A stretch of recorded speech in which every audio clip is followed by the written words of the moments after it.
Phuket Extra is brought to you by Coast Beach Club and Bistro at Centara Grand Beach Resort.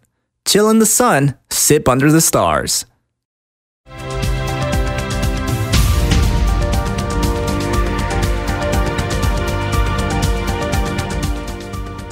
Konnichiwa! Welcome to Phuket Extra, brought to you by Coast Beach Club and Bistro at Centara Grand Beach Resort, Phuket. And I'm JP Mastanza, and we're coming at you from right here at British International School, where they're celebrating their International Day. More on that a little later. Now here's the news you need to know. Talang police are still searching for the man who set his ex-wife on fire at a kindergarten in Central Phuket last month in order to press charges, even though the woman who was set ablaze has chosen not to seek legal action. The incident took place back on February 20 when 50-year-old Samkwan Jong-suk set fire to Rongrodi Sitibut at her job at the Tepkasatri Municipality Kindergarten in Talang. No children, luckily, were present at the time of the attack. The woman suffered burns to her left arm, shoulder, and back, and she is still recovering. And now, according to police, the man is the victim's ex-husband, who is allegedly still jealous after breaking up over a year ago, and he had previously been arrested for physical abuse while drunk. And the probe into the Klongchan Credit Union Co-op scandal is now widening to include whether or not the daughter of the man at the center of it all is connected. Alisa Asavabokin, the daughter of the former chairman of the KCUC, Supachari Srisupa Akson, well, he's serving a 16-year prison sentence, and the Department of Special Investigation is looking into whether she's the owner of a building near Wat Pradamakaya, the country's largest temple that's been in the news a lot lately. Authorities are trying to see if the land where the building is located was purchased legally. The building, known as the Bunraksa building, is a medical facility for the temple and was previously part of a search for fugitive monk Pradamajayo, who is wanted for money laundering and receiving stolen goods in connection with the billion baht scandal. Safety zones in the deep south of Thailand, which has seen violence for years, well, officials believe they have a deal in place with separatists that they think will be the start of a long-lasting peace. The deal between government peace negotiators and the Marapatani separatists will allow for up to 3 killings per month in each of the 5 safety zones in the deep south before any kind of sanction will be invoked. Though whoever the perpetrator is in those killings, they'll still be identified by officials. Though the specific safety zones have yet to be chosen, officials say it will take up to 3 months to choose them in the southern provinces of Narathiwat, Yala, and Pattani.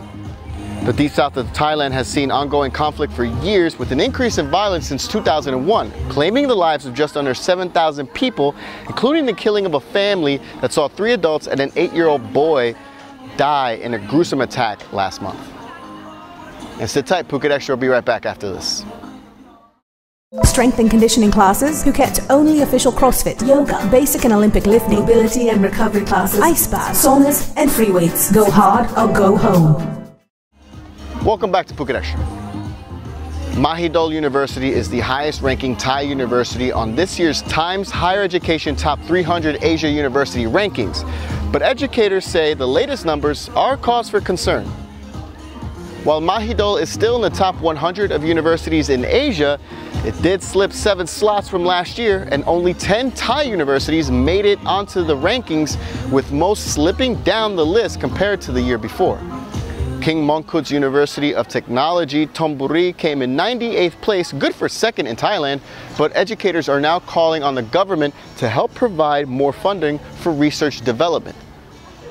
The National University of Singapore topped the list yet again, while Peking University in China was second, followed by Tsinghua University in China in third, and Singapore's Nanyang Technology University in fourth. And today, British International School Phuket's nearly 900 student body are celebrating their annual International Day with festivities including cultural food, performances, and more. We caught up with Headmaster Neil Richards to learn more.